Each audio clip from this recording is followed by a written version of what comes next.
Dr. 𝚂𝙴𝙲𝙾𝙽𝙳 was a god in his domain.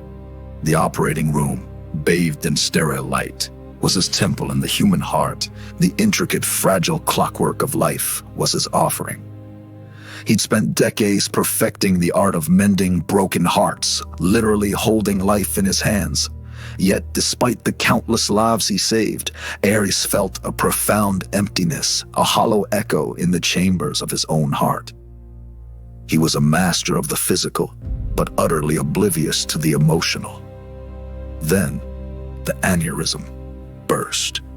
One moment he was scrubbing in for a bypass, the next a blinding light engulfed him. He was floating, weightless, in a void that was both terrifying and strangely comforting.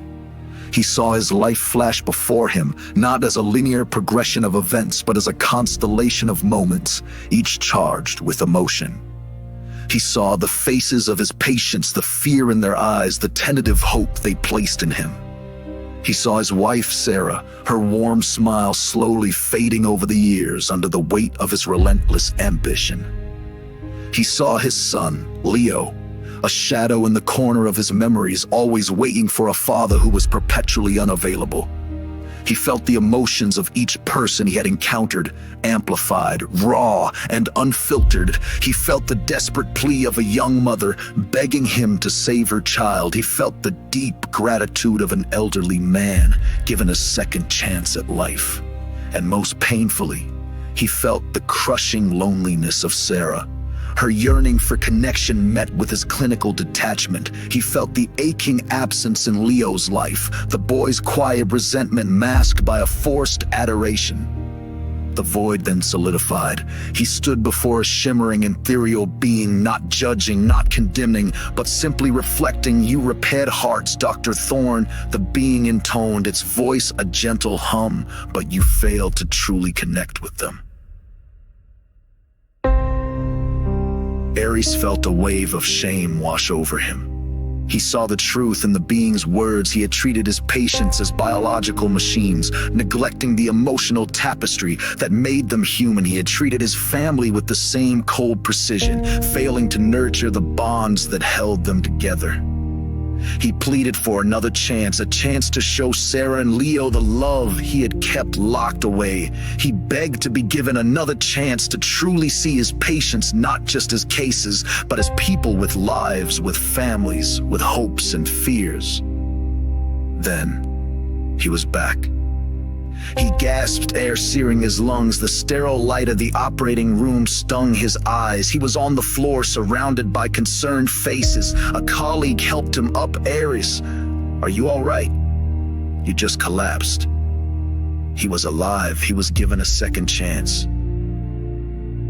The bypass was performed successfully, but something had irrevocably changed within Ares. He sat with the patient's family afterward, not just explaining the procedure, but truly listening to their fears, offering comfort and reassurance. He went home that night, not to a silent house and a cold dinner, but to Sarah's warm embrace and Leo's eager questions about his day.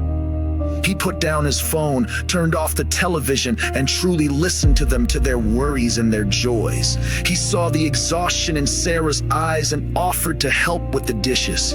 He saw the yearning for connection in Leo's gaze and suggested a game of basketball.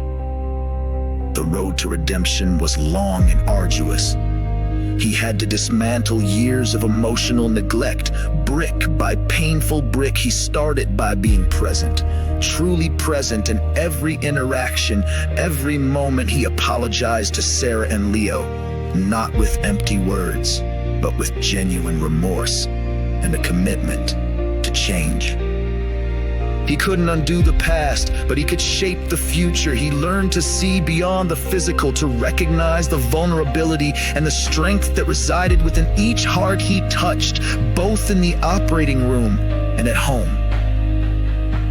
Dr. 𝚂𝙴𝙲𝙾 was still a heart surgeon, but he was no longer just a master of the scalpel.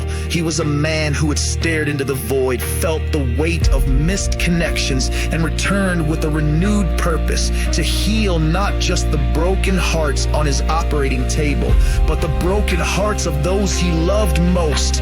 He had finally learned that the true art of healing lay not just in mending the physical, but in nurturing the emotional, in recognizing that every heartbeat was a story, a life, a connection that deserved to be cherished. And that lesson, learned in the echoing silence of the afterlife, had finally given his own heart a reason to beat.